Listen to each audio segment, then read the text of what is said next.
का हम खबर आपके साथ शेयर करेंगे, आपको आगाह करेंगे। वफाकी काबीना ने वजारत दाखिला की सिफारिश पर साबिक मुशीर शहजाद अकबर समेत 10 अफराद के नामों को एग्जिट कंट्रोल लिस्ट पर डालने और 22 लोगों के नाम ECL से निकालने जबकि 3 लोगों को एक मरतबा इजाजत की मंजूरी दे दी है।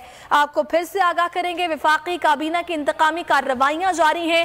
ताज़ा खबर हमें मिली है, साबिक मुशीर दाखिला शहजाद अकबर का नाम ECL में डालने की मंजूरी दे दी गई है और ये भी बताया गया है कि 10 अफराद के नामों को एग्जिट कंट्रोल लिस्ट में डाला जाएगा, जिनमें ज़ियाउल मुस्तफ़ा नसीम का नाम भी ECL में शामिल कर दिया गया है, जबकि 3 लोगों को एक मरतबा जाने की इजाज़त दे दी गई है, इसकी मंजूरी दे दी गई है और दोनों के नाम ECL में शामिल करने की सिफारिश की गई है, जिनमें शहजाद अकबर भी हैं।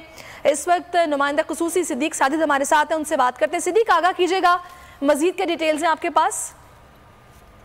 वफाकी काबीना ने आज जो है वो साबिक मुशीर दाखिला व एहतसाब शहजाद अकबर और ज़ियाउल मुस्तफ़ा नसीम के नाम जो है वो ECL में डालने की बाज़ाब्ता मंजूरी दे दी है।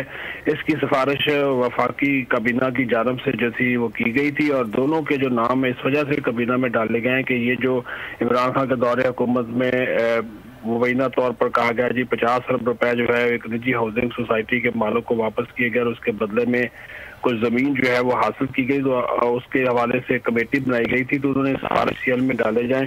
उसी की बुनियाद के ऊपर जो है वो शहजाद अकबर और ज़ियाउल मुस्तफ़ा नसीम के नाम आज ECL में डालने की मंजूरी दी गई है। जी सही, बहुत शुक्रिया सिद्दीक साजिद, आपने सूरत हाल से आगाह किया। वफाकी काबीना की इंतकामी कार्रवाइयाँ जारी हैं और नाम एग्जिट कंट्रोल लिस्ट में डालने किया गया है। आलमी मंडी में तेल